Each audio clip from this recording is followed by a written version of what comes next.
Hello. ഈ കമ്മലുണ്ടല്ലോ, ഇന്നലെ class കഴിഞ്ഞ് ഞങ്ങൾ ഫ്രണ്ട്സെല്ലാം അവിടെ കടയിൽ കയറിയിട്ടുണ്ടായിരുന്നേ. ഒറ്റ നോട്ടത്തിൽ കണ്ട് എനിക്ക് ഇഷ്ടപ്പെട്ട് ഞാൻ വാങ്ങിച്ച കമ്മലാണ്. ഇത് 30 രൂപ ആയിട്ടുണ്ടായിരുന്നുള്ളൂ. ഇതെനിക്ക് ചേരുമോ എന്ന് പോലും ചിന്തിക്കാതെ ഞാനങ്ങ് വാങ്ങിച്ചതാണ്. അപ്പോൾ ഇന്ന് ഞങ്ങൾക്ക് കൊട്ടാരക്കരയിലും പിന്നെ മാമൻ്റെ വീട്ടിലൊക്കെ പോകേണ്ട അത്യാവശ്യങ്ങളുണ്ട്.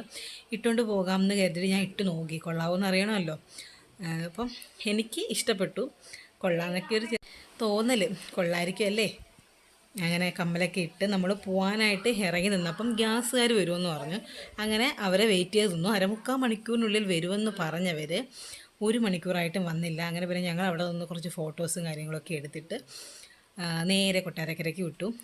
കഫേയിൽ കയറാനുണ്ടായിരുന്നു. നമ്മൾ ചെന്നപ്പം അവിടുത്തെ കുട്ടി ഫുഡ് കഴിക്കുമായിരുന്നു. പിന്നെ അവിടെയും ഒരു 10-15 മിനിറ്റ് പോസ്റ്റായിട്ടിരുന്നു.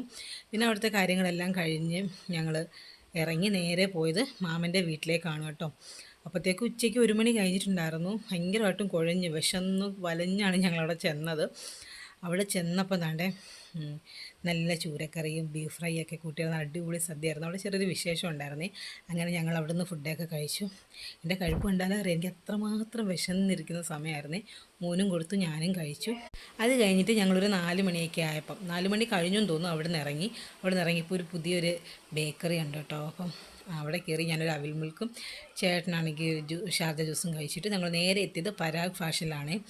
അവിടുത്തെ കളക്ഷൻസ് കണ്ട് എൻ്റെ കണ്ണ് തള്ളിപ്പോൾ, അത്രമാത്രം കളക്ഷൻസ് ഉണ്ടായിരുന്നു. ഇതൊക്കെ കണ്ടിട്ട് എനിക്ക് സഹിക്കാൻ പറ്റുന്നുണ്ടായിരുന്നില്ല. ഞാൻ പക്ഷേ അതിൽ റേറ്റ് കുറഞ്ഞൊരു നെറ്റിൻ്റെ മെറ്റീരിയൽ എടുത്തു. അതൊക്കെ കഴിഞ്ഞ് വീട്ടിലെത്തിയപ്പോഴത്തേക്കും മോൻ നല്ല ഉറക്കമായിട്ടുണ്ടായിരുന്നു. ഞങ്ങളും കുഴഞ്ഞ് ഒരു പരുവമായി. പിന്നെ എൻ്റെ ആഭരണങ്ങളെല്ലാം ഊരി വെച്ചിട്ട് മുടിയൊക്കെ ഒന്ന് പൊക്കി കെട്ടിയപ്പോഴാണ് പകുതി ആശ്വാസമായി. അപ്പോൾ അത്രയേ ഉള്ളൂ. വീഡിയോ ഇഷ്ടപ്പെടുകയാണെങ്കിൽ ലൈക്ക് ചെയ്യണേ. പിന്നെ കാണുന്നവർ ഈ ചാനലും കൂടെ ഒന്ന് സബ്സ്ക്രൈബ് ചെയ്യണേ. മൊത്തത്തിൽ ഇന്നൊരു ബിസി ഡേ ആയിരുന്നു.